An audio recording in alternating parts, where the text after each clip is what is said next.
आज गोस्वामी बालकों ने क्या किया मालूम है? बालकृष्ण लाल को नंगा ही खड़ा कर दिया। सुनो, कटिकाचनी भी नहीं पहराई। बिल्कुल नंगे, केवल हल्की सी माला गले में धारण करा दी। श्रृंगार आरती का पर्दा खुला। सूरदास जी तो तानपूरा लेके बैठे आगे और सब संत बैठे। गोस्वामी बालकों ने इशारा किया। सब लोग देखे क्या बात है। बोले कोई मत बताना। हाँ सूरदास जी, आज कैसी झांकी है लाला की? सूरदास जी ने दुपट्टा मुंह पे लगा लिया। महाराज मत पूछो, आज तो बहुत सुंदर लग रहे हैं। अच्छा श्रृंगार को कलर तो बताओ, पीलो नीलो हरो गुलाबी लाल बैंगनी कैसो है? गोसाई जी मत पूछो, आज तो बहुत अच्छे लग रहे हैं लाला। अजी पीतांबरी है कि रक्तांबर है कि श्वेतांबर है, ये तो बताओ। तानपूरा सूरदास ने उठाया कि आज हरि देखे नंगम नंगा, आज हरि देखे नंगम नंगा, मोतीमाल उर माही विराजत, छबके उठत तरंगा। गोसाई जी आज तो लाला नंगे ही खड़े, पर आप ये मत समझियो कि लाला ने कछु पहरो ना तो सुंदर नहीं लगते होंगे। ये मोतिन की माला जो गले में पथराई है ना आपने, ऐसे छवि की तरंग उठ रही है। और मैं तो यही कहूं महाराज, सुंदर है किम न सुंदरम, लाला तो हर परिस्थिति में ही सुंदर लगे। लो कर लो बात। गाय की धूल भी लगी है मुख से तो भी सुंदर। विठलनाथ जी ने गले से लगा लिया सूरदास जी को। बाहर की आंखें नहीं तो क्या, अंदर के चक्षु तो आपके खुले हुए हैं। जगतगुरु वल्लभाचार्य महाप्रभु जी ने बड़ी सुंदर झांकी बताई मेरे गोपाल की। इसको कृष्णाष्टम, इसको हम लोग बोलते हैं मधुराष्टकम। और स्तुति पत्र का तो आपके पास में है ही, सबके पास। चलो मेरे संग थोड़ा मधुराष्टकम का पाठ कर लो मां के चरणों में। अधरम मधुरम बदनम मधुरम,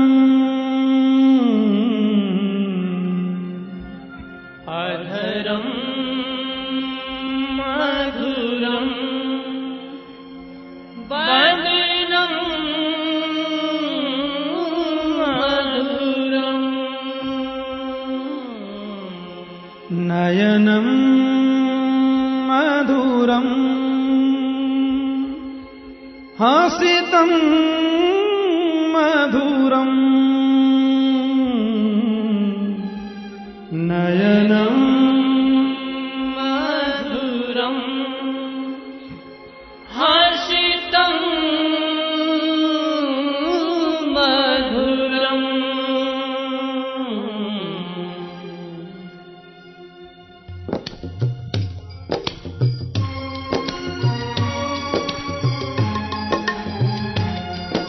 भाव से गाएंगे।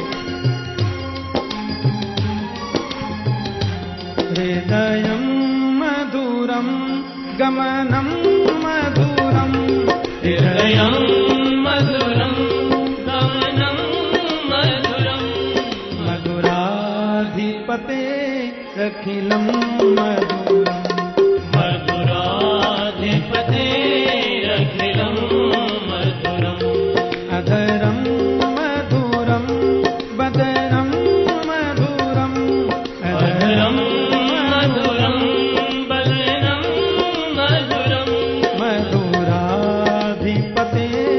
अखिलं मधुरं, मधुराधिपते अखिलं मधुरं,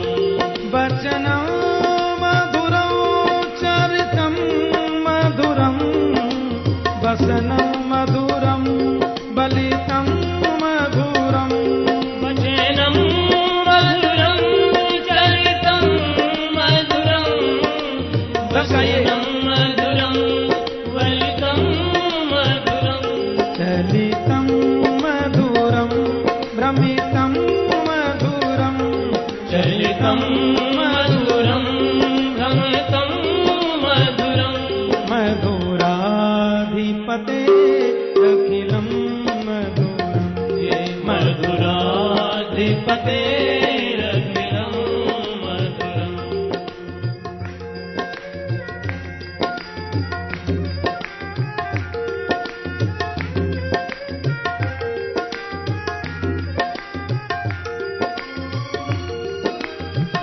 भाव से गाना है।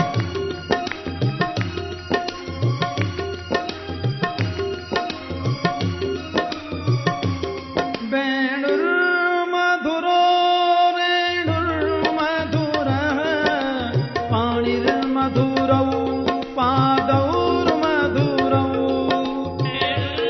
मधुरो रेणुर्मधुरः पाणिर्मधुरः पादौ मधुरौ वेणुर्मधुरो रेणुर्मधुरः पाणिर्मधुरौ पादौर्मधुरौ वेणुर्मधुरो रेणुर्मधुरः पाणिर्मधुरः पादौ मधुरौ नित्यं मधुरं सख्यं मधुरं नित्यं मधुरं सत्यं मधुरं मधुराधिपतेरखिलं मधुरम् मधुराधिपतेरखिलं मधुरम् अधरं मधुरं वदनं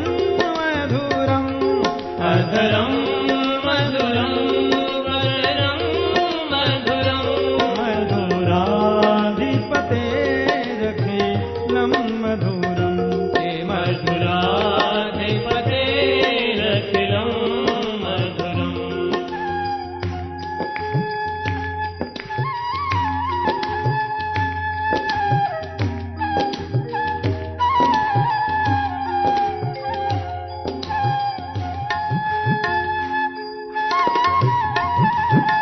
जय हो।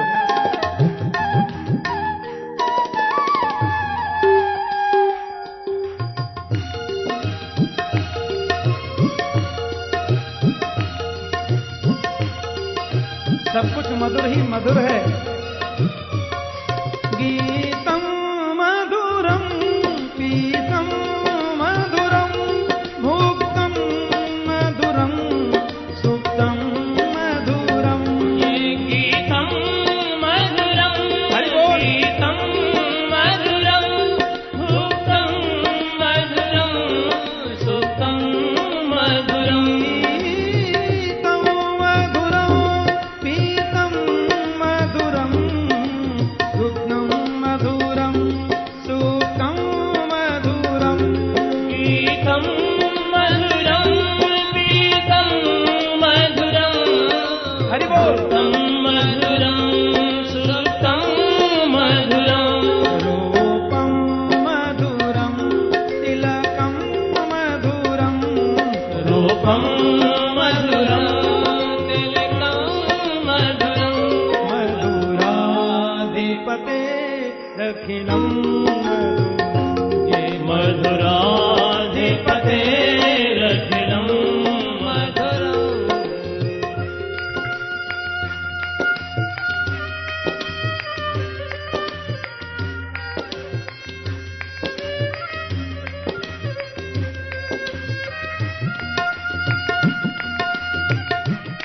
रूप भी मधुर है, तिलक भी मधुर है। मधुराधिपति को वंदन।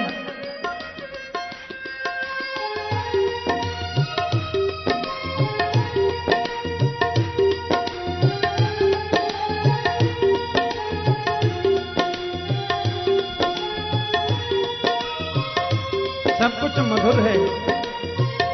मधुराधिपति को प्रणाम।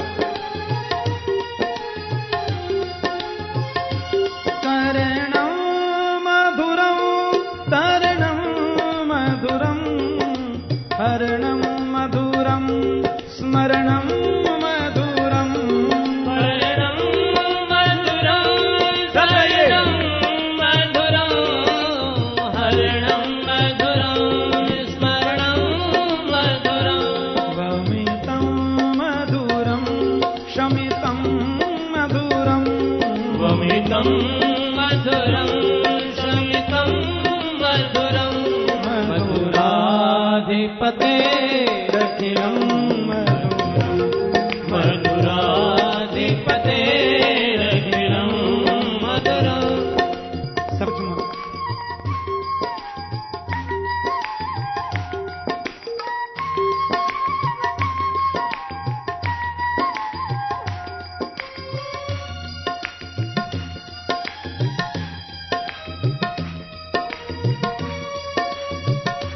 बड़ी सुंदर पंक्ति जगतगुरु वल्लभाचार्य महाप्रभु की।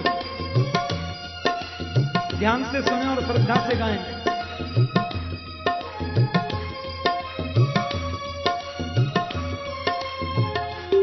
गुंजा मधुरा माला मधुरा यमुना मधुरा बीचीर मधुरा। गुंजा मधुरा माला मधुरा यमुना मधुरा बीती मधुरा। गुंजा मधुरा माला मधुरा यमुना मधुरा बीचीर मधुरा। गुंजा मधुरा माला मधुरा यमुना मधुरा बीती मधुरा। सलिलं मधुरं कमलं मधुरं सलिलं मधुरं कमलं मधुरं। मधुराधिपतेरखिलं मधुरं। ये मधुराधिपतेरखिलं मधुरं। गोपी मधुरा लीला मधुरा युक्तं मधुरं भोक्तं मधुरं। गोपी मधुरा लीला मधुरा युक्तं मधुरं भुक्तं मधुरं। दृष्टं मधुरं शिष्टं मधुरं। दृष्टं मधुरं शिष्टं मधुरं। मधुराधिपते अखिलं मधुरं मधुराधिपतेरखिलं मधुरम्।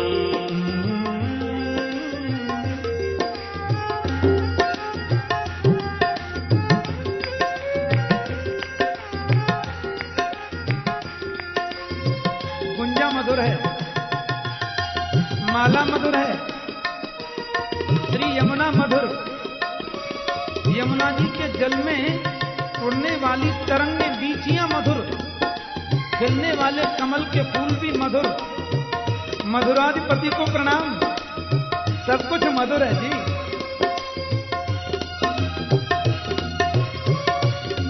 बड़ा सुंदर भाव है।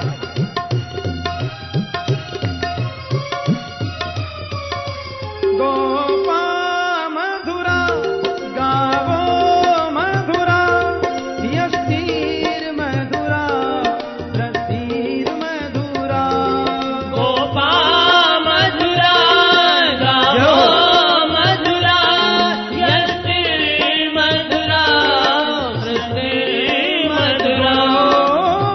गोपा मधुरा गावो मधुरा यस्तीर मधुरा रसीर मधुरा। गोपा मधुरा गावो मधुरा यस्तिर मधुरा रसीर मधुरा। फलितं मधुरं फलितं मधुरं। फलितं मधुरं फलितं मधुरं। मधुराधिपतेरखिलं मधुरं। मधुराधिपतेरखिलं मधुरम्। मधुराधिपतेरखिलं मधुरम। मधुराधिपति का गान हुआ और संत का पदार्पण हुआ। बोलो जय श्री कृष्ण। बस यहां की कथा में मैं एक आधी कीर्तन कराता हूं बीच में। 3 बजे कथा शुरू करने के बाद अभी 4:45 बजे ये थोड़ा सी स्तुति गाई। जैसा कि मैंने आपसे कहा था कि यहां मैं मूल विषय ही ज्यादा कहूंगा, भजन और कीर्तन बहुत कम, 1 या 2 बस। क्योंकि मेरा मन था कि माता कात्यायनी के चरणों में बैठकर तो वाणी को पावन बनाना है, सुनना और सुनाना है। यह जीवन का परम लक्ष्य है। हमारे मध्य पधारे हैं श्रीमद् भागवत के मूर्धन्य विद्वान वयोवृद्ध और अनेक जनों को भागवतामृत पान करा के जिन्होंने भगवत भक्ति का मार्ग प्रशस्त किया है, आदरणीय परम पूज्य श्री श्रीनाथ शास्त्री जी महाराज, और वे स्तंभ हैं हम लोगों के, भागवत के सूर्य हैं। कितने ही लोग आपके द्वारा प्रशस्त मार्ग का अनुसरण करके भागवत रसामृत का देश विदेशों में पान करा रहे हैं। आदरणीय श्री शास्त्री जी का अभिनंदन, स्वागत और वंदन। मैं आपसे निवेदन कर रहा था कि तम गोरजत सुरित कुंतल बद्ध बरह वन्य प्रसून रुचरे क्षण चारुहासम वेणुम कुणंत मनुगई रनुगीत कीर्ति गोपियो दिदीक्षित दृशो भगवन समेता। गायों के चरणों से उड़ने वाली जो धूल है मेरे गोविंद के मुख पर लग रही है। कितना सुंदर स्वरूप है, सुंदरे किम न सुंदरम। वेणु पर निनाद करते हुए अपनी मंडली के साथ में गोविंद वृंदावन में प्रवेश कर रहे हैं। परिविलोक्य दूषितां कृष्णाम कृष्णं कृष्णाहिना विभु तस्या विशुद्धिमन्विच्छन् सर्पं तमुदवासयत्। लाला को नींद नहीं आई, गोविंद को नींद नहीं आई। यमुना जी में काली नाग रहता है और उसको निकालना नितांत जरूरी है। जब कन्हैया और भी छोटे थे ना, ये काली नाग 101 जिसके फण हैं, यमुना जी का जल काफी मात्रा में बहुत जगह रुका हुआ है, अथाह जल है, उसी में सपरिवार सपरिकर रहता है। ऊपर उड़ने जाने वाला पक्षी काली देह के ऊपर से निकले तो नीचे गिर जाए और मर जाए। गौ माता गलती से काली देह का पानी पी ले और मर जाए।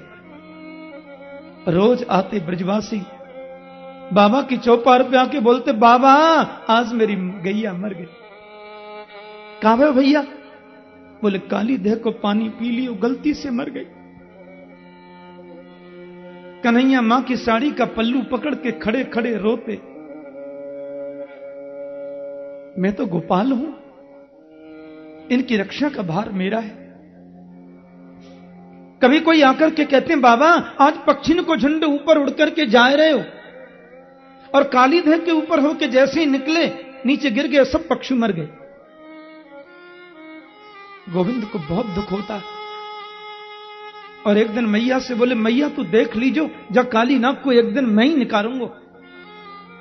मैया बोली, ना बेटा ऐसी बात ना करें, बहुत बिस्तर नाग है, ऐसे ना बोले। आज गोविंद को रात भर नींद नहीं आई, काली देह से काली नाग को निकालना। पर कैसे निकालूं? ब्रजवासी तो मुझे प्राणों से ज्यादा प्यार करते हैं, मुझे काली देह में कूदने तो नहीं देंगे। आज सवेरे उठते ही कन्हैया बोले, मधुमंगल सुबल तो श्रीदामा भैया अब चलो आज गैया चराबे की छुट्टी। आज तो काली देह पे खेलेंगे। एक सखा बोले, हमारी माताजी ने 108 गऊ दान करी, तब हमारो प्राकट्य भयो संसार में। अपनी मैया के इकलौते बेटा है, हम ना जाएंगे भैया, मरना थोड़े ही है। एक बोलो 108 81 के व्रत किए हमारी मैया ने, तब हम प्रकट भये संसार में, हम भी इकलौते बेटा हैं, मरना थोड़ा ही है। कन्हैया बोले, तुम बहुत भोरे हो, अरे हम बामे भीतर थोड़े ही जाएंगे, सामने मैदान में ही तो खेलेंगे। ठीक है तो फिर चलो, मान गए। श्रीदामा बोले, रेशम के पट की गेंद मेरे पास में। कन्हैया बोले, तो चंदन को बल्ला मेरे पास में। हाँ, बलराम जी बोले, हम चल रहे हैं। यदि यदि सिरोंग नमतेंग सतैक शीर्ष्ण जो जो सिर झुकाता है, उठाता है, उसी को प्रभु अपने चरण प्रहार से नीचे झुका देते हैं। ऐसी सुंदर लीला। तांडव नृत्य कर रहे हैं। नारद जी ने आकाश मंडल में जाकर गंधर्वों से कहा, अरे सो रहे हो क्या? बोले क्या हुआ? अरे मेरा गोविंद नृत्य कर रहा है, विचित्र तांडव नृत्य कर रहा है, कुछ गाना बजाना तो करो। तो आकाश में दुंदुभियां बजने लगी, देवताओं ने मृदंग बजाई, फूलों की वृष्टि हो रही है और मेरे गोविंद कालीनाथ के फण पर नृत्य कर रहे हैं। बड़ा सुंदर प्रभु ने नृत्य किया।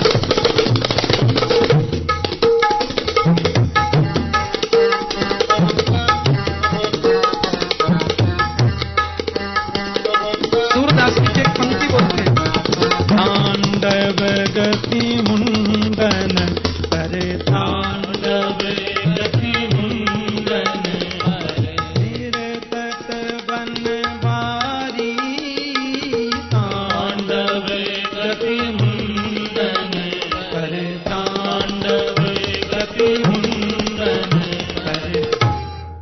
ऐसा विचित्र नृत्य प्रभु ने तांडव नृत्य किया। कालीनाथ की पत्नियों ने सोचा कि ऐसे यदि ये फण का नृत्य करते गए तो हमारे पति देव तो ऊपर पर धर जाएंगे। कभी कभी दो फणों के बीच में गोविंद का चरण पड़ जाता तो फण फट जाता, रक्त की बूंदें उछलकर गोविंद के चरण पर लगती। ऐसी प्रतीति होती मानो देवताओं ने नंदन बन के लाल रंग के फूल चढ़ा दिए। क्या इतनी प्यारी झांकी। कालीनाथ की पत्नियों ने आकर के गोविंद की बहुत सुंदर स्तुति गाई। वैसे मन ही मन तो उसने भी प्रणाम कर लिया। हाँ, स्मृत्वा सरासर गुरुम पुरुषम पुराणम नारायणम तमर्णम मनसा जगाम। नागपत्नियों ने कहा, न्यायो हि दंड कृत किल विशेषमिन् स्तवावतार खल निग्रहाय रिपुसुतानामपि तुल्य दृष्टे धत्से समम फलमेवानुशंसम। बहुत बड़ी कृपा की आपने। हमारे पति के फण पर जो आपने नृत्य किया है ना, ये बहुत बड़ा अनुग्रह है। जिन चरणों के लिए बड़े बड़े मनीषी तरसते हैं, उन चरणों का स्पर्श हमारे पति को प्राप्त हो गया। गोविंद, आप तो करुणा की मूर्ति हैं। भगवान ने कहा, देख लो माता जी, कितनी देर से नाच रहे हैं हम और ये झुकता नहीं है। आप तो हमारी स्तुति गा रही हो, तो मांग लो क्या चाहिए।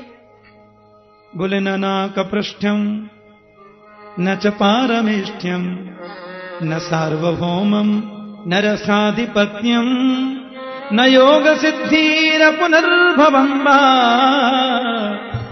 अब हमारे मन में स्वर्ग की इच्छा नहीं है, हमें परमेष्टि ब्रह्मा का पद नहीं चाहिए, सारी पृथ्वी का एक क्षण सम्राट भी नहीं चाहिए।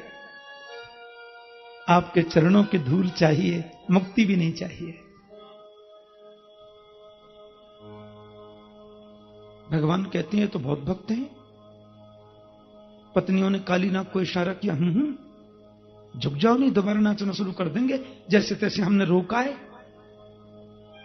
कालीनाथ कहते हैं, मैं झुकूंगा, पहले इनसे दो दो बात करनी है। भगवान बोले, क्या बात है, पूछो। नाग बोले, ये बताइए दुनिया को किसने बनाया? कन्हैया बोले, हमने बनाया। दुनिया में नागों को किसने बनाया? बोले, नाग भी हमने बनाए। माफ करना, उनमें क्रोध किसने दिया? कन्हैया बोले, पूछना क्या चाहते हो? बोले, हाँ या ना में जवाब दो बस। क्या तो हां बोलो या ना बोलो। ठीक है, हम नहीं दिया, तो फिर मुझे मारते क्यों हो? भवान ही कारणम तत्र सर्वज्ञो जगदीश्वर अनुग्रहम निग्रहम वा मन्यसे तद विदेहिन। सब कुछ करने वाले आप हो गोविंद, तो मुझे क्यों मारते हैं आप? स्वभावो दुस्त्यजो नाथो लोकानाम यद सद्गृह। ये स्वभाव तो किसी का कभी छूटता नहीं है। जो हमारे पास आएगा हम तो फुंकार करेंगे, आदत है हमारी, स्वभाव है। प्रभु ने कहा, देखो मैंने तुमको मारा नहीं है, थोड़ा सा दंड दिया, तुम अब रमणक द्वीप में चले जाओ, मेरी यमुना को खाली कर दो बस। हाँ। कालीनाथ कहता, कैसे जाऊं?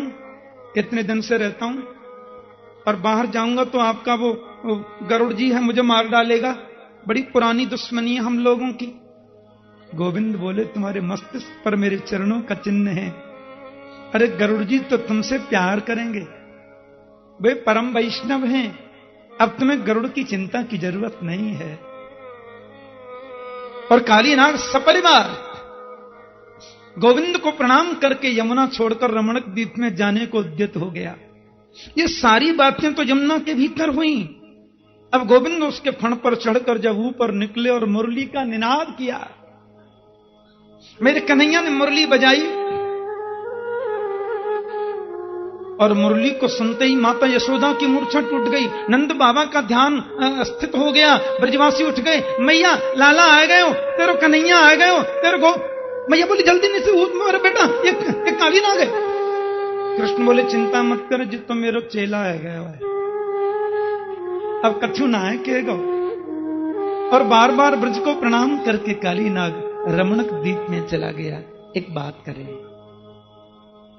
यदि शास्त्रीय परिप्रेक्ष्य में देखें तो गंगा है ज्ञान, सरजू है वैराग्य और श्री यमुना है भक्ति। सरजू के किनारे श्री अयोध्या वैराग्य की भूमि है,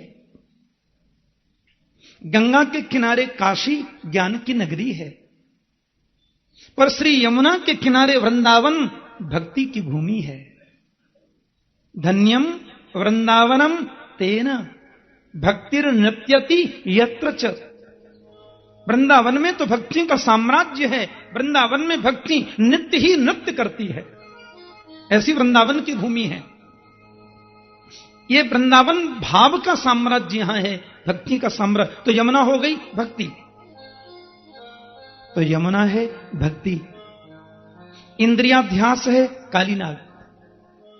यमुना रूपी भक्ति में इंद्रियाध्यास रूपी कालीनाग यदि आ जाए तो भक्ति प्रदूषित हो जाती है।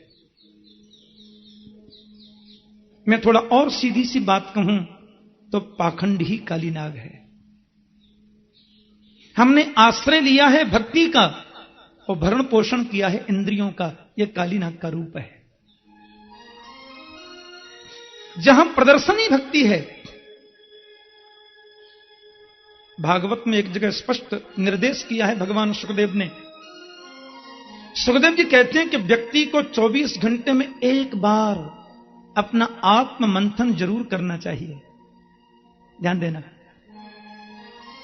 24 घंटे में एक बार व्यक्ति को जरूर एकांत में बैठकर अपना आत्म मंथन करना चाहिए कि समाज के सामने मैं जैसा दिखता हूं, क्या एकांतिक जीवन में मैं वैसा हूं?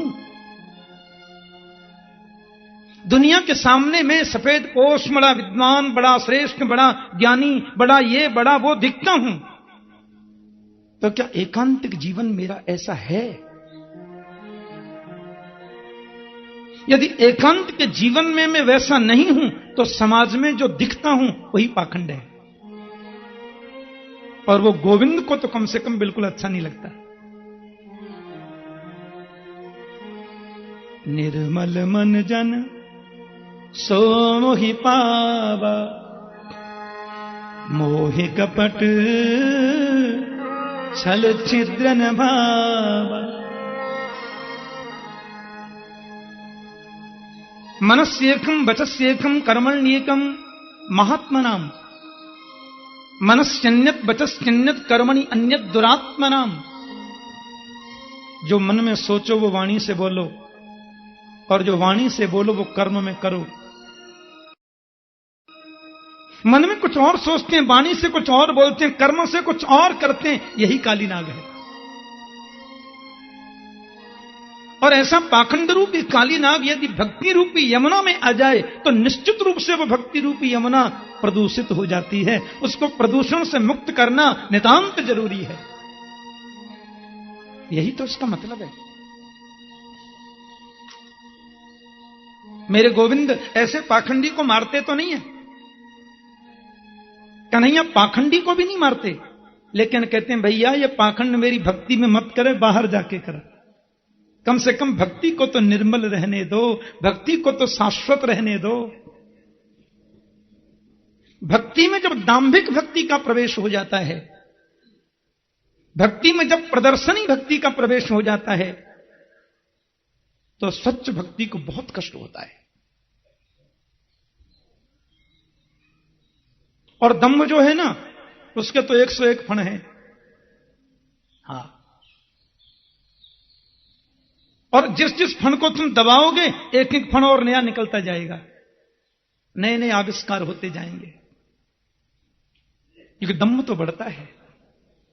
इसलिए मेरे गोविंद ने दम्भ को मारा नहीं, दम्भ का मुंह मोड़ दिया कि तुम्हारा स्थान तो रमणक द्वीप है, भक्ति नहीं है। जहां इंद्रियों का साम्राज्य है, तुम उसी के स्वामी बनकर वहां रहो। भक्ति जिसमें नितांत निर्मल मन को प्रवेश करना चाहिए, निष्काम बुद्धि जिसमें आनी चाहिए, उसमें तुम्हारा प्रवेश तो नहीं होवे तो ही अच्छा है। यही इसका मतलब है। तुम्हारा प्रवेश उसमें जरूरी नहीं है। इसलिए मेरे गोविंद ने आज इस भक्ति रूपी यमुना को पाखंड रूपी काली नाग से अलग कर दिया। और जब तक भक्ति विशुद्ध न होगी, गोविंद मिलेगा कैसे? भक्ति की विशुद्धि ही गोविंद की प्राप्ति का मूल साधन है। जैसा कि आप प्रथम दिन के प्रसंग में श्रवण कर चुके हैं। ब्रजमंडल में 2 बार आग लगी और दोनों ही बार श्री कृष्ण ने अग्नि का पान कर लिया। एक बार ब्रजवासियों के नेत्र बंद करा के अग्नि पान किया, और एक बार उनकी आंखें खुली रहीं और अग्नि को पी गए। इसका मतलब यह हुआ कि भगवान प्रत्यक्ष में भी रक्षा करते हैं और परोक्ष में भी करते हैं। तुम्हारा विश्वास पक्का होना चाहिए। वो प्रत्यक्ष में भी बचाएंगे और परोक्ष में भी बचाएंगे। एक आपसे और निवेदन करूं, गोपी का मतलब क्या है? गोभी ही इंद्रियई ही कृष्ण रसम पिबतीति गोपी। प्रत्येक इंद्रियों से जो कृष्ण रस का पान करे, उसका नाम गोपी है। यो दोहने बहनने मथनोपलेप, जिसका खाना पीना सोना हंसना नाचना गाना सब कुछ गोविंद के लिए है, अपने लिए कुछ है ही नहीं। जो हमेशा सहज समाधि में तन्मय रहती है, वो गोपी है, और वही गोपी का स्वरूप है। केवल किसी परिधान से हम गोपी नहीं हो जाते। गोपी तो एक विधा है, गोपी एक संस्कृति है, गोपी एक नियम है भागवत धर्म का। और भक्ति की चरमोत्कृष्ट जो परिणति है, वो गोपी है। बल्कि मैं ये कहूं, आपसे निवेदन करूं कि चिंतन की जो अंतिम सीढ़ी है, उसका नाम गोपी है। चिंतन की चरमोत्कृष्ट परिणति गोपी है। आप यहां बैठे हैं और चिंतन आपका पक्का है, तो यहां बैठे बैठे आपको लगेगा बांके बिहारी जी ने आज कौन से कलर की ड्रेस पहनी है। और चिंतन पक्का नहीं है तो बिहारी जी के मंदिर में जाकर भी तुम्हें फव्वारा दिखाई देगा, बिहारी जी तो दिखाई नहीं देंगे। जिसका देखना, जिसका बोलना, जिसका खाना, जिसका सोना, जिसका हंसना, जिसका नाचना, सब कुछ कृष्णमय है, वो गोपी है। बरहा पीडम नटवर बपु कर्णयो कर्णिकारम बिभ्रदवाश कनक कपिशम वैजयंतीं च मालाम् रंध्रान् वेणोरधन सुधया पूरयन् गोपवृन्दै वृंदारण्यं स्वपदरमणम् प्राविशद गीत कीर्ति। बरह माने मोर पंख, आपीड माले मुकुट। अब आप ध्यान देना, कृष्ण 5 किलोमीटर दूर गौ चरा रहे हैं और गोपियां अपने घर में बैठी हैं, लेकिन चिंतन के माध्यम से गोपियों को दूर गौ चराने वाले कृष्ण की एक एक झांकी दिखाई दे रही है, परिकरों के सहित। मोर पंख का जिसने मुकुट पहना है, नटों में बरश्रेष्ठ बपू शरीर है जिनका, कर्णयोः कर्णिकारम, कर्णयोः द्विवचन है, कर्णिकारम एक वचन है, 2 कानों में एक फूल। बोलो जय श्री कृष्ण। ये उन्मत्तता का द्योतक है, और भी कई भाव बताए मनीषियों ने। बिजली को मात करने वाला जिनका पीतांबर है और मेघ के समान जिनकी दिव्यंग कांति है, ब्रह्मानंद और विषयानंद दोनों जिसके सामने अणु हो जाएं, ऐसे वेणु में जो निनाद करते चल रहे हैं, ग्वालवाल जिनकी कीर्तियों का गान करते चल रहे हैं, वृंदावन में प्रवेश करते गोविंद।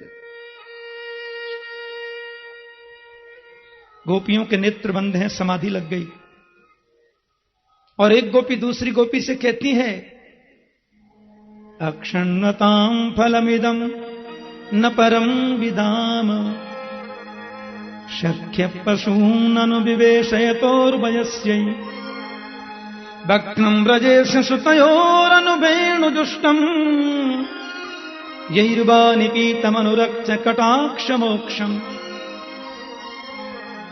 गोपी दूसरी गोपी से कहती है, विधाता ने आंखें जिसको दी हैं, उनको देखने योग्य सर्वोत्तम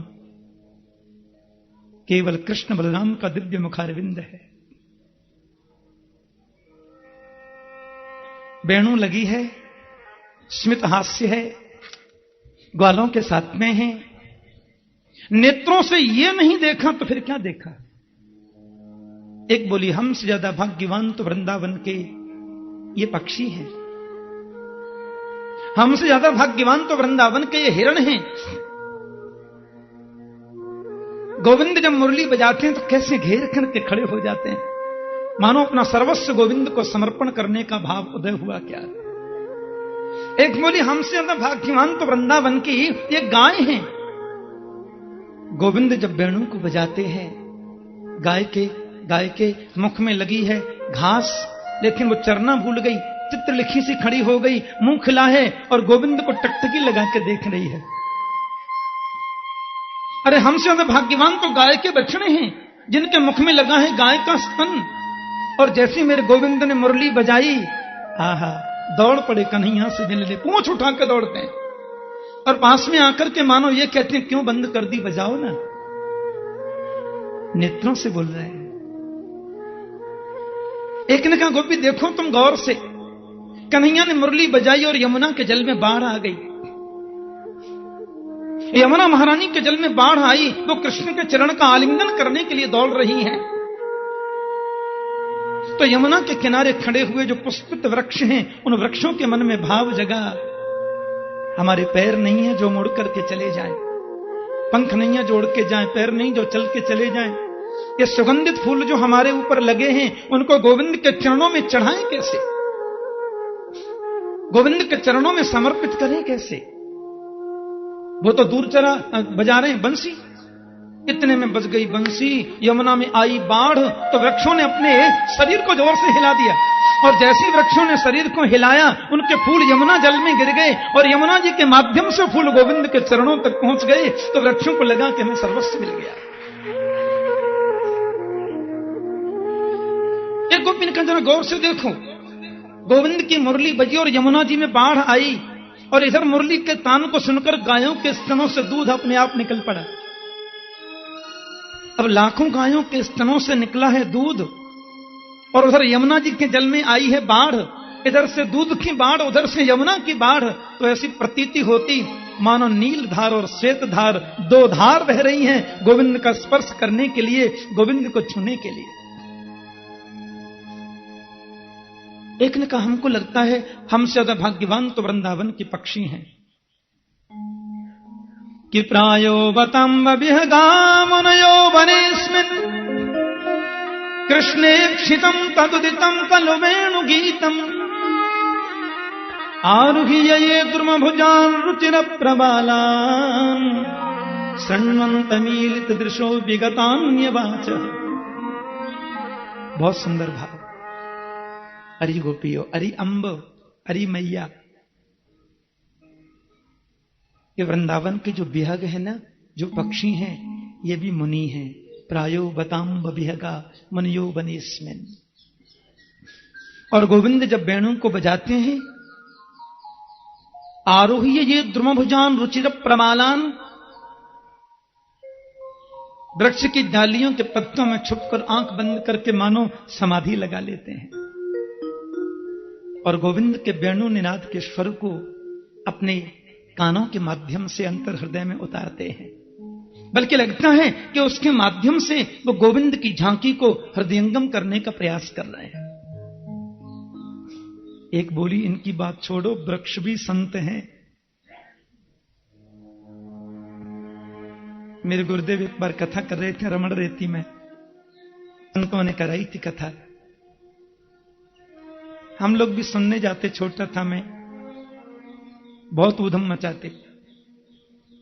एक वृक्ष पर चढ़कर के हम डाली वाली तोड़ने लगे, एक संत ने बड़ी डांट लगाई।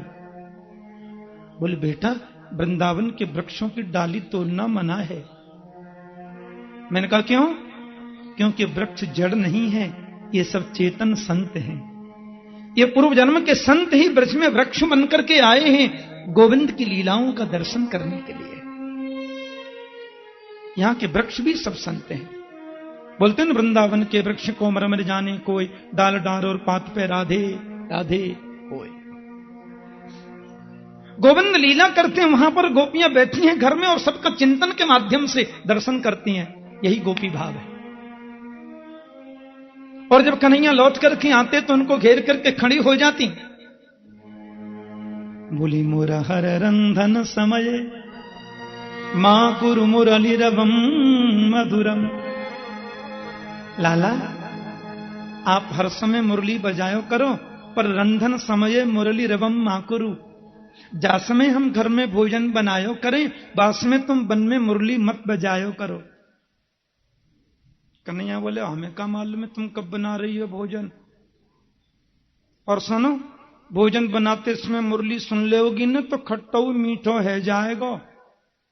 गोपी बोली, खट्टो मीठो तो कुआं भाड़ में गए, वो तो बन ही ना पावे।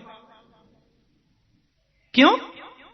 बोले, मोरा हर रंधन समय मां कुरु मुरली रवम मधुरम नीरस में दो रसताम कृशानुरप्येति कृषितरिताम। जिसमें तुम मुरली बजाओ ना लाला, बाईस में हम घर में भोजन बनावे तो नीरस मेधो रसताम एति कृशानुरपि कृषितरताम एति। तुम्हारी मुरली को सुनकर के नीरस मेधो रसताम एति। नीरस जो लकड़ी है ना, बिन में सो पानी टपकना शुरू हो जाए। कर लो बात। जड़ जो चेतन जो गाय है वो मुरली को सुन के जड़ हो जाती है, और ये जड़ जो लकड़ी है वो मुरली सुन के चेतन हो जाती है। कृशानुरपि कृषितरतामेति। अग्नि बुझ जावे लाला, भोजन बनना पावे, सासू जी की डांट खानी पड़े। ये मुरली में बहुत विचित्रता है। वह ब्रह्मानंदम इहि विषयानंदम। ब्रह्मानंद और विषयानंद दोनों जिसके सामने अणु हो जाएं, उसी को तो वेणु बोलते हैं। उसी का नाम तो वेणु है। एक बात आपसे और बताएं। हेमंते प्रथमे मासी नंद ब्रज कुमारिका चेरुर्हविष्यं भुञ्जाना कात्यायन्यर्चन व्रतम। जिस स्थान पर आप बैठे हैं उस स्थान की कथा बता रहे हैं सुखदेव जी। हेमंत ऋतु का प्रथम मास प्रारंभ हुआ और 84 कोस के ब्रजमंडल में रहने वाली जितनी गोपी हैं, उन गोपियों के मन में कृष्ण मिलन की आकांक्षा जागृत हुई। अच्छा, गोपी का एक और अर्थ भी होता है। जो भक्ति का गोपन करके रखे उसको गोपी बोलते हैं। भक्ति को प्रकाशित न करे, भक्ति को दिखावे न ज्यादा, उसको गुप्त रखे। गोपनीयम गोपनीयम गोपनीयम प्रयत्नतः, भगवान शंकर कहते हैं पार्वती से। भक्ति का प्रदर्शन न करके उसको गुप्त रखना, यह भी गोपी भाव है। इसीलिए तो उद्धव जी कहते हैं, क्वयमा स्त्रियो बनसरी व्यभिचार दुष्टा कृष्णे कुटेश परमात्मा निरूढ़ भावा। क्योंकि उद्धव को ग्वालनी दिखाई देती है, उनको गंवारनी दिखाई देती हैं। वहां गोपन है, उसको प्रदर्शन नहीं करती। और जब बातें हुई उद्धव जी की, तो वही बृहस्पति का चेला कहता है, वंदे नंज ब्रज स्त्रीणाम पाद रेणुम अभीक्ष्णशः। मैं गोपियों के चरणों को नहीं, चरणों की धूली को प्रणाम करता हूं, क्योंकि पता चल गया गोपी है क्या। पहले तो प्रेमा स्त्रियों बनसरी व्यभिचार दुष्टा, तो जो गुप्त करके रखे, गोपन करके रखे प्रेम को, वही गोपी है। हां, जिसमें प्रदर्शन नहीं है। अब गोपियां क्या करें? हेमंत ऋतु का प्रथम मास आरंभ हुआ,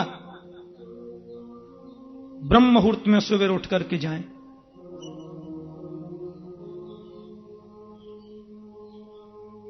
गंगा जमुना स्नान करें और माता कात्यायनी की पूजा करें। मुझे ऐसा लगता है इस कथा में प्रवेश करने से पहले हम मां कात्यायनी को थोड़ा वंदन कर लें, कात्यायनी को थोड़ा प्रणाम कर लें। और स्तुति पत्रिका आपके पास में है, उसमें माता कात्यायनी की स्तुति लिखी हुई है। हां, भवान्यष्टक स्तोत्रम। तो मेरे संग थोड़ी स्तुति गान कर लो, चलो, क्योंकि यही तो कथा का साफल्य है। मां की कृपा से गोपियों को मिला, तो मुझे आपको क्यों नहीं मिलेगा? लाइन में तो लगी गए हैं। न तातो न माता न बंधुर्न दाता न पुत्रो न पुत्री न भेद्यो न भर्ता न जाया न माता न बंधुर्न दाता न पुत्रो न पुत्री न भृत्यो न भर्ता न जाया न विद्या गतिर्न ममास्ते गतिस्थं गतिस्थं त्वमेका भवानी। न जाया न विद्या न वृत्तिर्ममास्ते गतेस्त्वं गतेस्त्वं त्वमेव महादुःखभीरुं पपात प्रखामि प्रणोभि प्रमत्त कुसंसार पाश प्रवृत्त सदाहं कुसंसार पाश प्रवृत्त सदाहं सार पास प्रवृत्त सदाहं गतेऽहं गतेऽहं त्वमेका भवानि गतिस्थं गतेऽहं त्वमेका भवानि।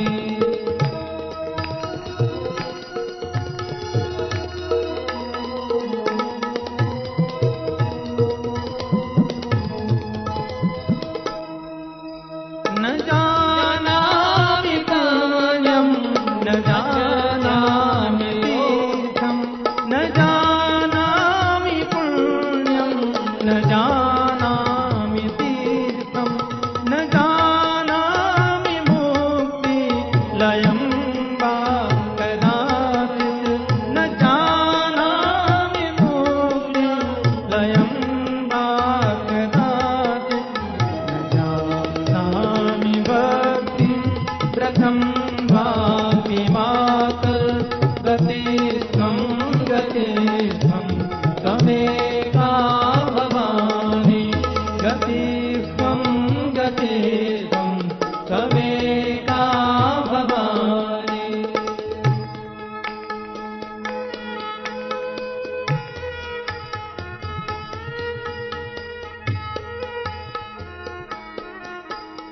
आपकी शरणागति के अलावा किसी भी कार्य की संसिद्धि के लिए कोई उपाय है ही नहीं।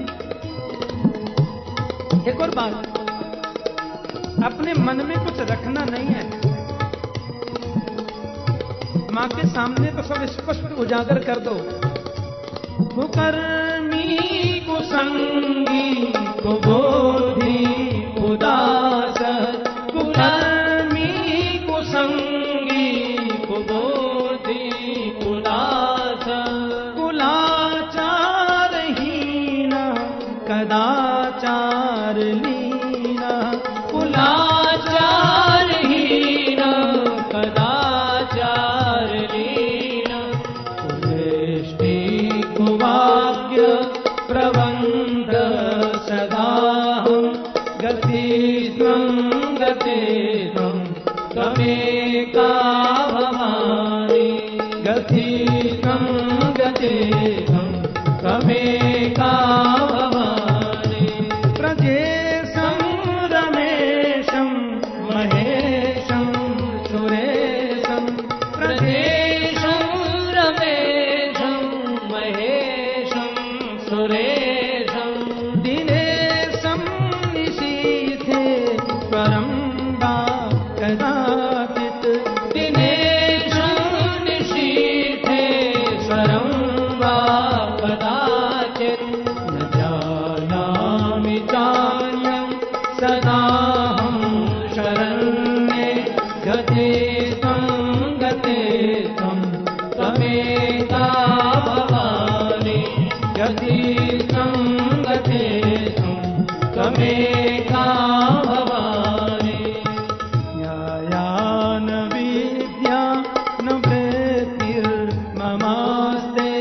गतिस्त्वं गतिस्त्वं त्वमेका भवानि, विवादे विषादे प्रमादे प्रवासे, विवादे विषादे प्रमादे प्रवासे, जले चानले पर्वते शत्रुमध्ये, जले चानले पर्वते शत्रुमध्ये, अरण्ये शरण्ये सदा मां प्रपाहि, गतिस्त्वं गतिस्त्वं त्वमेका भवानि, गतिस्त्वं गतिस्त्वं त्वमेका भवानि,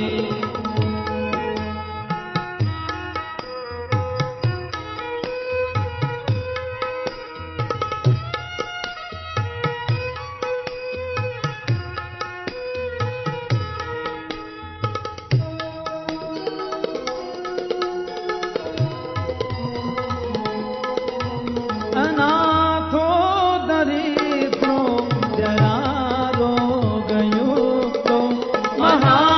महाक्षीणदीना सदा जाड्यवक्त्र, विपाकौ प्रविष्टः प्रनष्टः सदाहं गतिस्त्वं गतिस्त्वं त्वमेका भवानि, तो न माता न बन्धु न दाता न पुत्रो न पुत्री न मृत्यो न भर्ता न जाया न विद्या न वृत्तिर्ममास्ते, गतिस्त्वं गतिस्त्वं त्वमेका भवानि, गतिस्त्वं गतिस्त्वं त्वमेका भवानि, गतिस्त्वं गतिस्त्वं त्वमेका भवानि, गतिस्त्वं गतिस्त्वं त्वमेका भवानि। जगन माता है, मां के चरणों में प्रणाम करके बोलो गोविंद की प्राप्ति हो जाए तो वो तुम्हें कन्हैया से मिला देंगे, और सारी चीजें तुम्हारे जाने पर स्वतः प्राप्त होनी ही है। गोपियों ने जाकर के यमुना स्नान किया, यहां पीछे जमुना, और यमुना स्नान करने के बाद में किनारे आकर गोपियों ने स्वयं मां कात्यायनी की प्रतिमा बनाई, अपने हाथों से बनाई, और अपने हिसाब से उनकी पूजा करें, धूप से, दीप से, नैवेद्य से आरती करें, अर्चना करें। और मांगा क्या? माता कात्यायनी महामाये महायोगिन्यधीश्वरी नंद गोपसुतं देवी पतिं मे कुरुते नमः। माता आज तक हमने कुछ नहीं मांगा आपसे, बस आज मांगती हैं नंद गोप के पुत्र जो गोविंद हैं उन्हें हमें पति रूप में प्राप्त कराओ, हमें गोविंद से मिलाओ। बहुत करंट है इस मंत्र में, भागवत का बड़ा सिद्ध मंत्र है ये, और भागवत के विद्वान लोग तो इस मंत्र से कितने प्रयोग भी करते हैं और सफल होते हैं। हमें कृष्ण की प्राप्ति करा दो माता। गोविंद जब 10 वर्ष के हो गए तो ब्रजवासियों ने पुनः माता की स्तुति गाई कि हमारा लाला सुरक्षित रहे, प्रसन्न रहे, आनंदित रहे। क्योंकि गर्ग आदि महापुरुष तो जानते हैं कि उसकी शक्ति ही तो ये है। बोलो जय श्री कृष्ण। अनेक रूपों में उस शक्ति को जाना जाता है, ये मातृ रूपा शक्ति है। और गोपियों का रोज का नियम यमुना स्नान करना, स्नान करके फिर मां कात्यायनी की सुंदर मूर्ति अपने हाथों से बनाना, बनाकर और उसकी विधि से पूजा करनी, और पाद्यर के बाद में उनसे मांगना कि गोविंद को हमें पति रूप में प्राप्त कराओ। एक संत थे, उन्होंने कथा कराई थी। बिछिया पहनते थे और पैरों में घुंघरू बांधते थे। 1.5 हाथ की दाढ़ी थी, 5 हाथ की जटा थी। नथ पहनते, घुंघरू पहनते, बिछिया पहनते, बड़े सिद्ध महात्मा। मैं जब उनके दर्शन के लिए सवेरे गया तो बिल्कुल गोपी बन के पूजा कर रहे और इसी मंत्र का जाप कर रहे थे। मैंने कहा बाबा ये मंत्र? बोले हां, ये गोविंद को मिलाने वाला मंत्र है। मां कात्यायनी की कृपा से गोविंद जल्दी मिलते हैं, और वृंदावन में आकर मां के सन्मुख बैठकर इस मंत्र का जाप करके देखो, तुरंत करंट लगेगा, भक्ति का करंट, और गोविंद प्राप्त होंगे। 1 महीने तक क्रम चलता ही रहा। कात्यायनी माता की जय। एक दिन कन्हैया गोपियों को रास्ते में मिल गए और बोले देवियों, आप यमुना स्नान करती हो मुझे मालूम है, और यमुना स्नान करने के बाद में मां कात्यायनी की पूजा करती हो ये भी हम जानते हैं, और पूजा करने के बाद में उनसे हमें पति रूप में मांगती हो ये भी हमको विदित है। पर स्नान करने की जो तुम्हारी पद्धति है वो बढ़िया नहीं है। क्यों? क्योंकि शास्त्र कहते हैं न नग्न स्नायात। मां की पूजा कर रही हो ये तो बहुत अच्छी बात है, लेकिन निर्वस्त्र स्नान नहीं करना चाहिए। नियम है, एक तो रात के ठीक 12 बजे यमुना में, गंगा में, किसी विशाल जलाशय में स्नान मत करो, और किसी विषम परिस्थिति में हमको 12 बजे स्नान करना है तो 3 बार ताली बजा के प्रणाम करो कि मैं स्नान को विवश हूं तो प्रवेश करो, क्यों वरुण देवता उसमें विश्राम करते होते हैं, जल का मालिक है वरुण। और एक निर्वस्त्र यानी कि नग्न स्नान तो बिल्कुल वर्जित है शास्त्र में। हाँ, चाहे तुम 4 अंगुल की कौपीन पहनो पर शरीर पर एक वस्त्र तो होना ही चाहिए। अब इसमें 2 अपराध हैं गोपियों। आप निर्वस्त्र स्नान करती हो, वरुण देवता का अपमान है, यह तो धार्मिक अपराध है। एक लौकिक अपराध भी है। मान लो तुम जमुना नहा रही हो, वस्त्र किनारे धर दिए और किनारे कोई आदमी मन चला आवे तुम्हारे वस्त्रों को उठा करके ले जाए तो बाहर कैसे निकलोगी? हैं? गोपी बोली बड़े आए हमें समझावे बारे पंडित जी, या कौन आवे 4 बजे अंधेरे में, हम तो ऐसे ही नहाएंगे। लाला बोले ऐसे नहीं मानेंगी तो प्रैक्टिकल में ही बताना होगा, फिर लीला के माध्यम से बताएंगे। आज गोपियां स्नान करने के लिए गई, मां कात्यायनी का पूजन तो होना ही था। आज वो स्नान कर रही थी, सो गोपी महाराज वे कन्हैया वयस्सई रावतस्तत्र गतस्तत्कर्म सिद्धे, अपने सखाओं के साथ में गोविंद आए और गोपिन के वस्त्रन को लेकर कदम पर चढ़ गए। है वो काम। अब ये गोपी बेचारी अब क्या करें? एक ने कही अब नहाती रहोगी कि बाहर भी निकलोगी? बोले चलो। बाहर निकलने को जैसी उद्यत भई, सो किनारे वस्त्र है ही नहीं। एक ने कि हमारे वस्त्रन को कौन ले गया? बेचारी कंठ पर जल में खड़ी है और ऐसे देख नहीं है। ज्यादा गौर से देखा तो कदम की डाली पर महाराज वस्त्र टंग रहे, और ज्यादा गौर से देखा तो श्रीमान जी भी बैठे। लाला आपने हमारे वस्त्र काई को ले लिए? कन्हैया बोले मैं तो जानू भी ना हूं वस्त्र काये सो कहें। गोपी बोली कदम पर टंग तो रहे, ये तो वस्त्र हैं हमारे। बोले ये तो हमारे कदम पर फूल आए हो, इतने बड़े बड़े फूल, रंग गुलाबी है, हरे बैंगनी फूल, इतने बड़े बड़े फूल। बोले मेरो कदम दुनिया पे निराल हो जा पे तो ऐसे ही फूला हमें।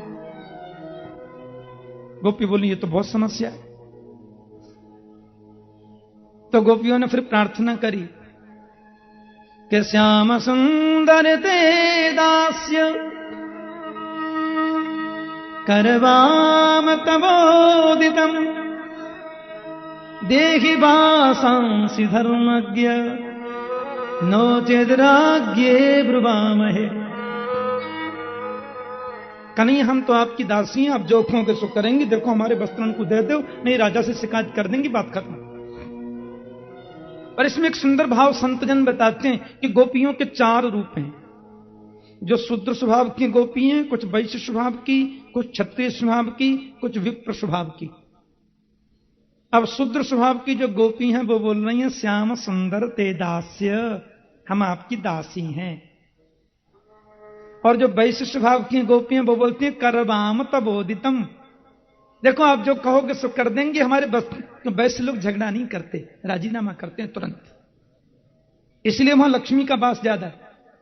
हाँ, कचहरियों में जाकर के देखो तो आपको लड़ाई झगड़े के मुकदमे वैश्य समुदाय के तो 1000 में 1% मिलेंगे, 1000 में 1 आध।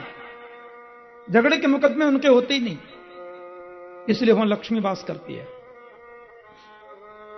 आपको ज्यादातर कचहरी में मुकदमा मिलेंगे गांव के मुकदमा। खेत में उनकी भैंस चरने के लिए आ गई, लठ बज गया, फौजदारी हो गई, 20 साल से मुकदमा चल रहा है। बात क्या थी? और 250 ग्राम अन्न भैंस खा गई थी, उसमें 2.5 लाख रुपए लग चुके अब तक।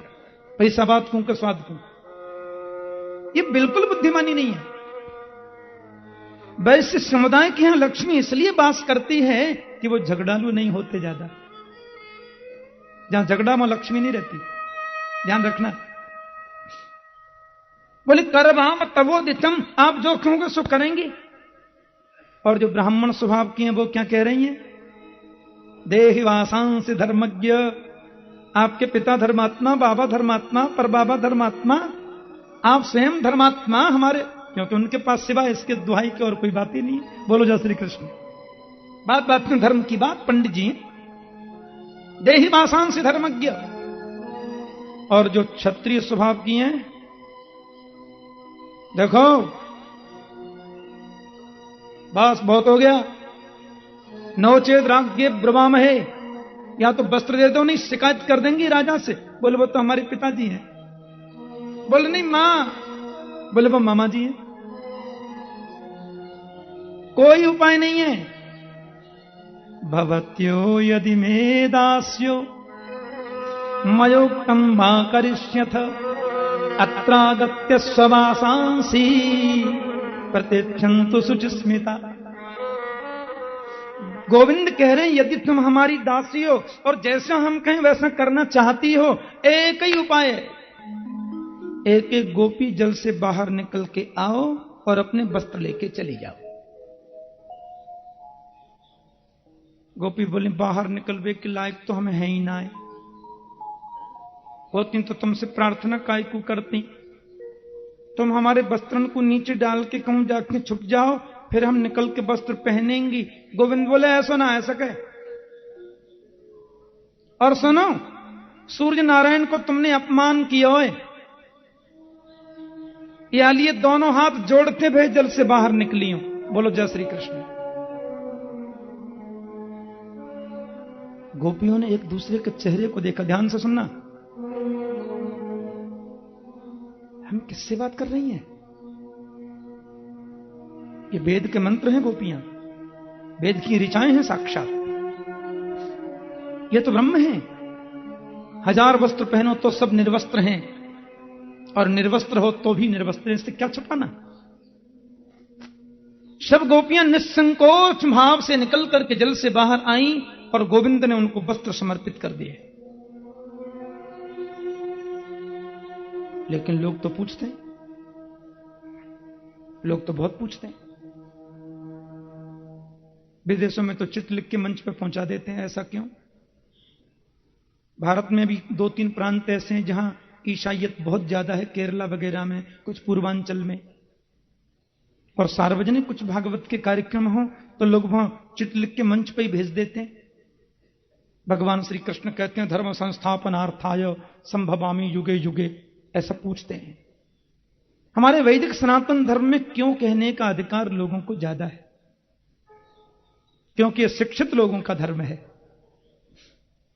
और लोगों के धर्मों में तो एक एक किताब जैसे तैसे बनी है, उसी को दबाए डोलते हैं बेचारे।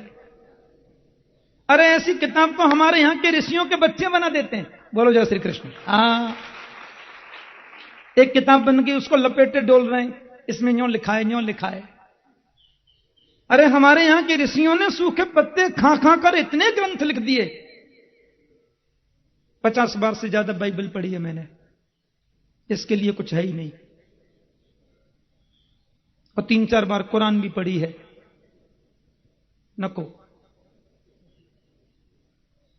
और कहीं कुछ थोड़ी बहुत उपदेश की बात कहीं आती भी है तो लगता है गीता का ट्रांसलेशन कर दिया गया।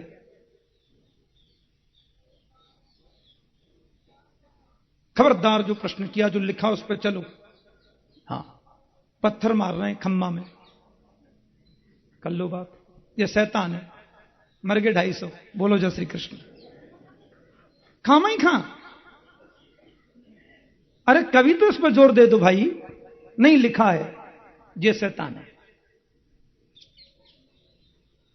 सनातन धर्म तो विद्वानों का धर्म है, मनीषियों का धर्म है। हमारे ऋषियों ने सूखे पत्ते खा खा कर जिस विज्ञान का आविष्कार किया, उन ऋषियों के ग्रंथ आज अमेरिका में, फ्रांस में, जर्मन में यूनिवर्सिटियों में पढ़ाए जा रहे हैं। वहां के लोग उन पर रिसर्च कर रहे हैं, क्योंकि हमारे सनातन धर्म में ग्रंथ का आरंभ ही प्रश्नोत्तर से हो रहा है। आरंभ ही प्रश्नोत्तर से होगा। यह अद्भुत ग्रंथ है, इसलिए हमारे यहां पूछने की छूट है। लोग पूछते हैं, पूछ रहे हैं, महाराज भगवान ने ऐसा क्यों किया? क्या हो गया जी? अजी वो तो गीता में कहते हैं धर्म संस्थापनार्थाय संभवामि युगे युगे, युग युग में अवतार लेता हूं मैं। अब ये धर्म संस्थापक का काम है, ये धर्म संस्थापक का काम है क्या? बोले कोई स्त्री नहा रही है, कपड़े चुरा के ले गए, फिर निर्वस्त्र से बोले बाहर आ जाओ, ले जाओ। ये तो स्त्री लंपट पुरुष का काम है, ये तो स्त्रैण पुरुष का काम है, ये तो कामी पुरुष का काम है। नहीं नहीं नहीं नहीं, स्वप्न में भी कभी मत सोचना ऐसा। ये योगेश्वर का चरित्र है। आइए हम इस लीला पर थोड़ा चिंतन करें 5 मिनट। देखो, यदि श्री कृष्ण साक्षात भगवान है तो रामायण जी में लिखा है समरथ कहूं नहीं दोष गुसाई, रवि पावक सुरसर की नाई। इसका सीधा सा अर्थ होता है समर्थ कहूं नहीं दोष गुसाई। मैं सामर्थ्यवान उसको कहूंगा जिसमें दोष होता ही नहीं है। जिसमें दोष है वो सामर्थ्यवान है ही नहीं। जिसमें दोष है वो सामर्थ्यवान नहीं है। आपने मुझे एक गिलास दिया, लो ठाकुर जी दूध पी लो। हमने कहा लाओ, सोने के में पिएंगे आज। अब सोने के गिलास में मैंने दूध भर लिया, बड़े बड़ा भारी गिलास है, 2.5 लाख का है, आधी किलो सोना है। अब मैंने उस गिलास में जैसे दूध भर लिया, उसमें नीचे छेद था, तो सारा दूध निकल गया। अब धातु की दृष्टि में तो वो बहुमूल्य गिलास है, लेकिन पात्र की दृष्टि से देखो तो गैर लायक हो गया, वो दूध पीने के काबिल नहीं है। पात्र तो तभी अच्छा माना जाएगा जब उसमें दूध रुक सके।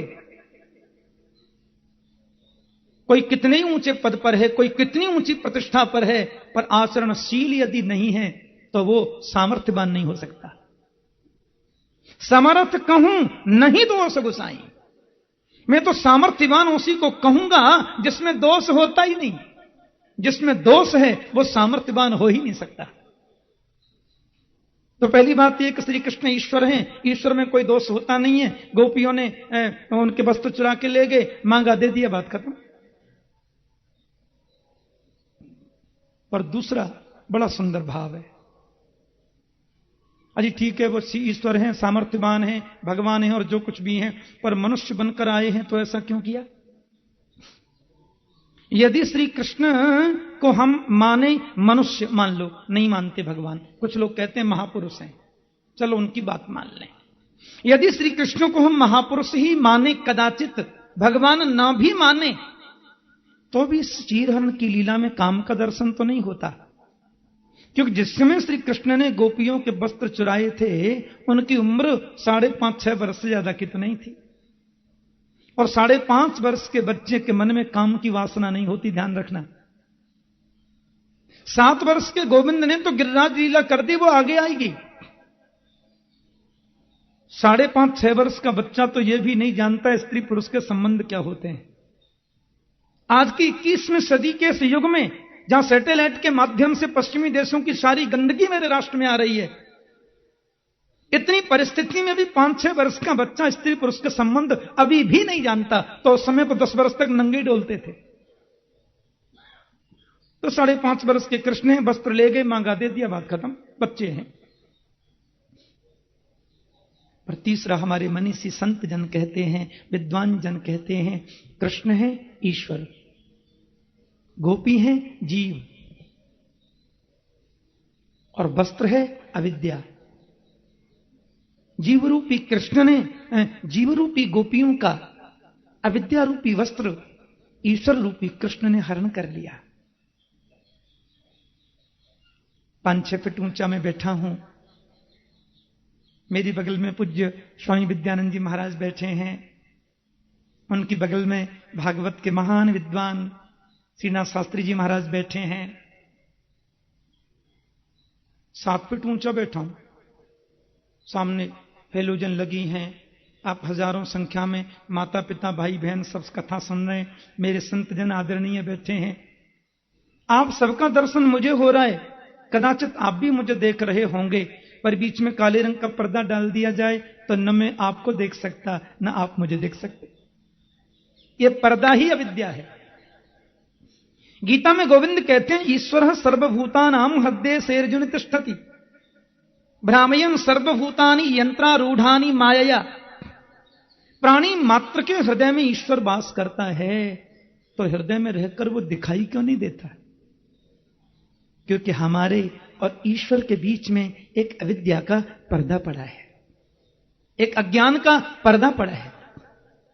और उस अज्ञान के पर्दे को ईश्वर की शरण में जाएंगे तो वही हटाता है।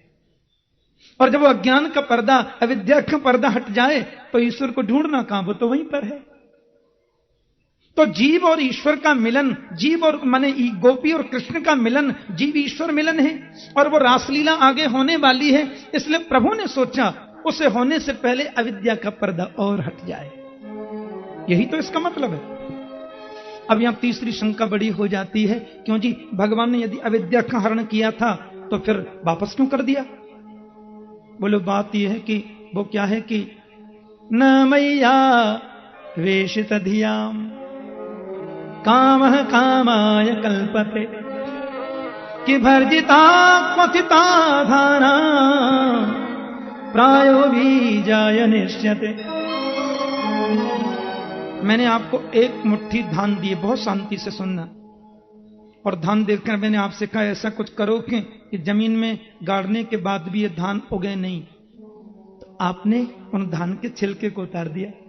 वर्जिता क्वथिता धाना, या तो धान को भून दो या उसके छिलके को उतार दो। छिलका यदि आपने धान का उतार दिया, फिर उसको जमीन में गाड़ोगे तो उगेगा? नहीं हो सकता। क्यों? छिलका उतार दिया ना जी, तो फेविकॉल से वापस लगा दो, उसको दोबारा से चिपक कर जमीन में गाड़ोगे, उगेगा? नहीं हो सकता। गोंद से चिपका दो, डोरे से बांध दो। एक बार जो छिलका उतर चुका धान से सज्जनों, वो कितना ही दोबारा लगाओ, उसमें उगने की सामर्थ्य नहीं होती। इसी प्रकार परमात्मा जब जीव की अविद्यारूपी वस्त्र का हरण करते हैं, फिर तो गोविंद ने सबको सुख प्रदान किया। मैं जल्दी गोवर्धन लीला कर दूं। आप देखो 56 भोग कितने सुंदर गिरिराज जी सजे हैं, इतना सुंदर 56 भोग सजे हैं। आप हम सब दर्शन करेंगे ना, तो थोड़ी कथा बता दें, फिर सब लोग बाद में दर्शन करेंगे हैं। असल में बात क्या है कि गोविंद कहते हैं कि मेरे मिलने के बाद फिर कहीं भटकना जरूरी नहीं है। हां, भगवान मिल गए तो अब काय को भटके, फिर भटकना नहीं चाहिए। अच्छा, इंद्र के मन में थोड़ा अभिमान हो गया है, ध्यान से सुनना। इंद्र थोड़े अहंकारी हो गए, इतना भी ध्यान नहीं रखते कि कथा चल रही है तो 7 दिन चुप रहे आए, वो तो आते ही रहते हैं। वैसे इंद्र से हम लोगों की खटपट होती रहती है। जय श्री कृष्ण। भगवान ने कहा इनको अभिमान हो गया है, ब्रजवासी इंद्र की पूजा करें, इसमें मुझे आपत्ति नहीं है, पर उसका अभिमान तो मिटाना है। और मेरे मिलने के बाद भटके क्यों? अब मैं इन लोगों से कह दूं कि तुम इंद्र की पूजा बंद करो, मेरी पूजा करो, तो बोलेंगे महोदय वो आवे ना भगवान बने। मेरा अपना जो रूप है वो श्री गिरिराज महाराज है। आज गोविंद घर पे पधारे, माता यशोदा भोग बना रही थी। 7 वर्ष के हो रहे हैं कृष्ण, 7 वर्ष की उम्र है। मैया के पास जाकर के खड़े हैं गए, मैया तुम कहां बना रही हो? मैया बोली दूर दूर दूर दूर, भीतर मत आइयो, जय जय को भोग बन रहा है। कन्हैया बोले सबसे बड़े जय जय तो हम हैं, हमते बड़ो जय जय दूसरों कौन सो आएगा। बहुत सुंदर भाव है।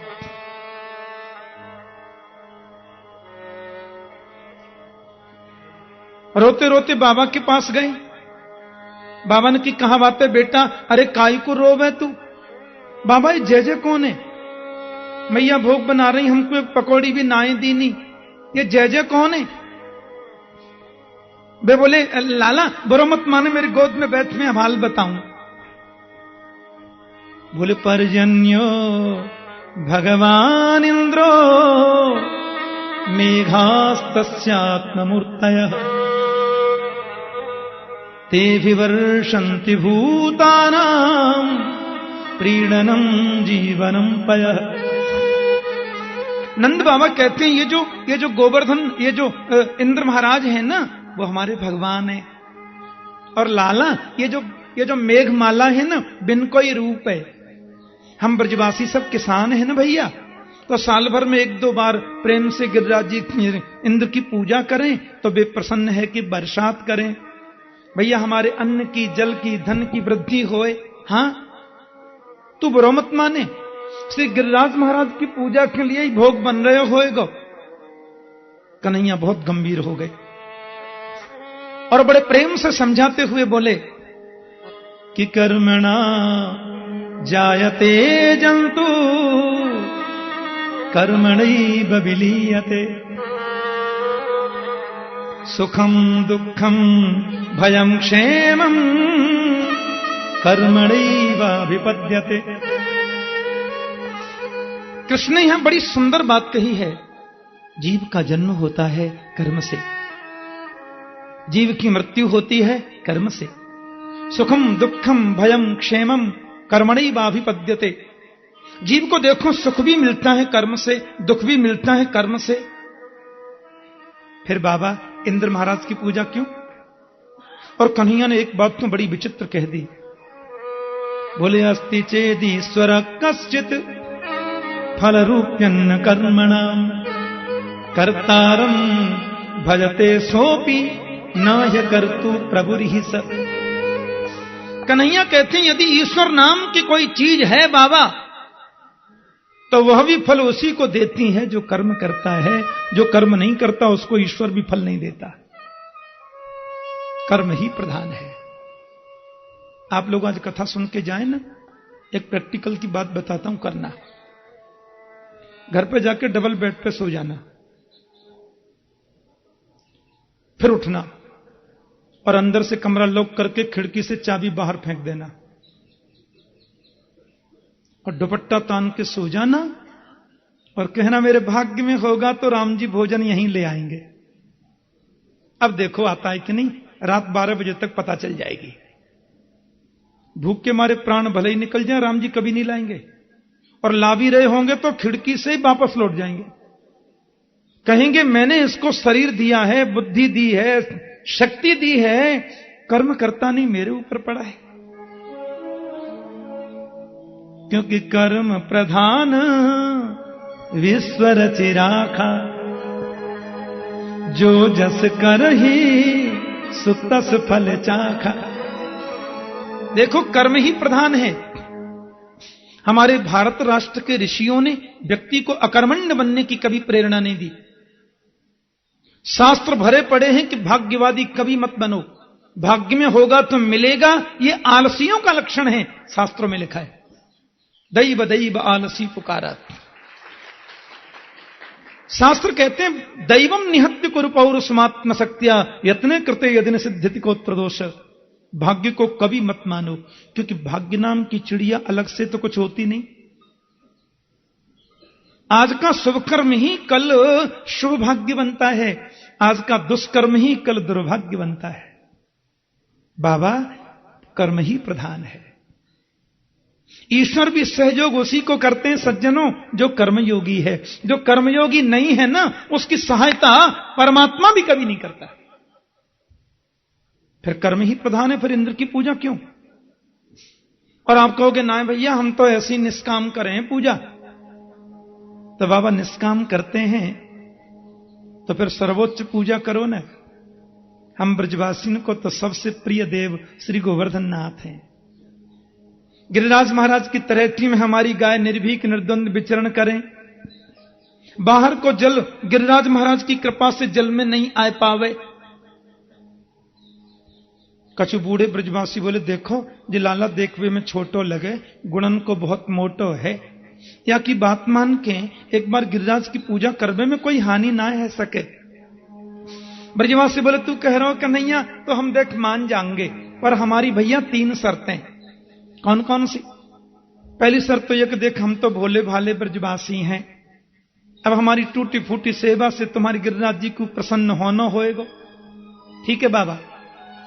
दूसरी बात यह है कि हमने भोग बनाए दियो, बा में तुलसी छोड़ दई, पर्दा लगा दियो, घंटी हला दई, लग गए भोग, हम नहीं मानेंगे।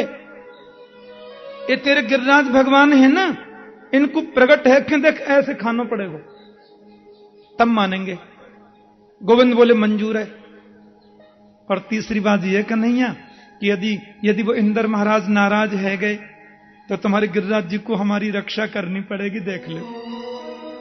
कन्हैया बोले बहुत लंबे हाथ हैं, तुम तो करो। गर्गाचार्य में सांडिल्य मुनि में प्रवेश कर गए गोविंद, और सांडिल्य के आदेश से 56 भोग बन रहे गोवर्धन नाथ के लिए। माता कात्यायनी के चरणों में बैठे, संतों की मंडली में बैठे, वृंदावन धाम में बैठे, यहीं तो बने थे 56 भोग।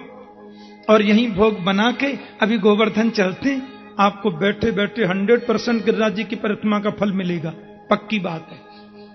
पर मेरे संग आपको 56 भोग बनाने पड़ेंगे, तो चलो मिलकर के हम सब लोग बना लेते हैं। खुरचन है खीर मोहन खीर सा और खुरमी खीर, खुरचन है खीर मोहन खीर सा और खुरमी खीर, खजला जलेबी कलाकंद बालूसाई है, मोहन थार मेवा बाती मठरी महसूर पाक, एक रसगुल्ला संगर बड़ी सुहाई है, भुजिया नमकीन सेब गठिया सकल पारे, भुजिया नमकीन सेब गठिया सकल पारे, पापड़ समोसा गुजिया पकौड़ी बनाई है, मधुप श्याम नंद बाबा जसुदा सब सामग्री लेकर गिरिराज आज भोग में सजाई है। 56 प्रकार के भोग बनाए, छेना के पदार्थ भी बने, खोआ के भी बने, मैदा के भी बने, हाँ पकौड़ी मगोड़ी कचौड़ी दही बड़ा सब बने, दूध भात दही भात दाल भात कड़ी भात मीठे अलोने सब बने। देखो 56 भोग जो है ना वो तो खाली पक्के बने, और अन्नकूट में कच्चे पक्के दोनों बने। ये अन्नकूट बना, 56 भोग भी बने, अन्नकूट भी बने। सबने रेशमी वस्त्र पहने, बड़े मुंह पर पट्टी बांध के भोग बनायो, क्योंकि भोग बनाते समय बहुत पवित्रता का ध्यान रखना चाहिए। हाँ बैलगाड़ी में सजाए, हजारे घड़ा में देखो कच्चो दूध भी रख लियो अभिषेक काजे, माखन मिश्री भी सजाए, गिरिराज महाराज के सन्मुख सब लोग आए गए।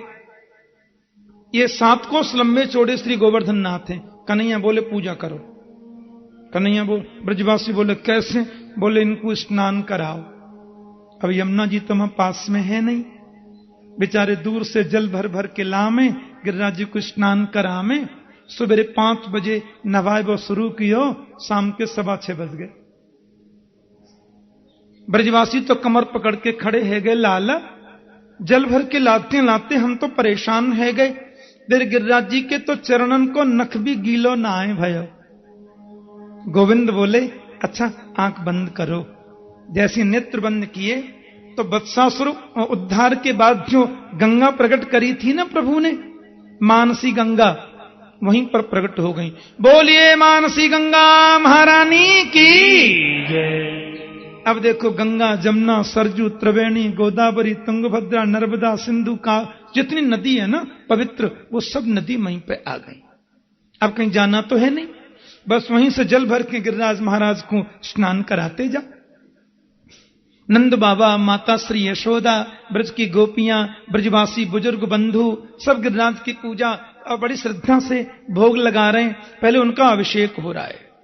शांडिल्य देव जो है विप्रमंडली को लेकर के पधारे और विप्रमंडली के साथ में उन्होंने गिरिराज जी का अभिषेक किया।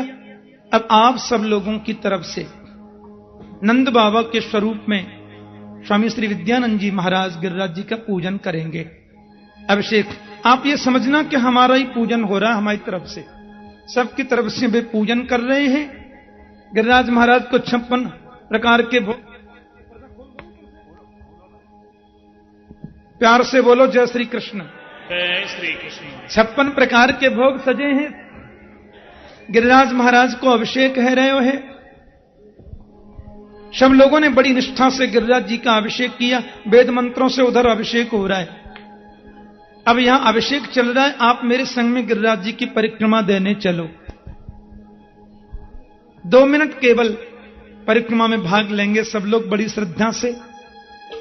और पीछे 2-3 माताएं खड़ी हो गई हैं, बैठ जाओ, बिल्कुल बैठ जाओ। देखो बैठे बैठी परिक्रमा दो, खड़े होकर नहीं देना है। मानसिक रूप से हम परिक्रमा देंगे हैं।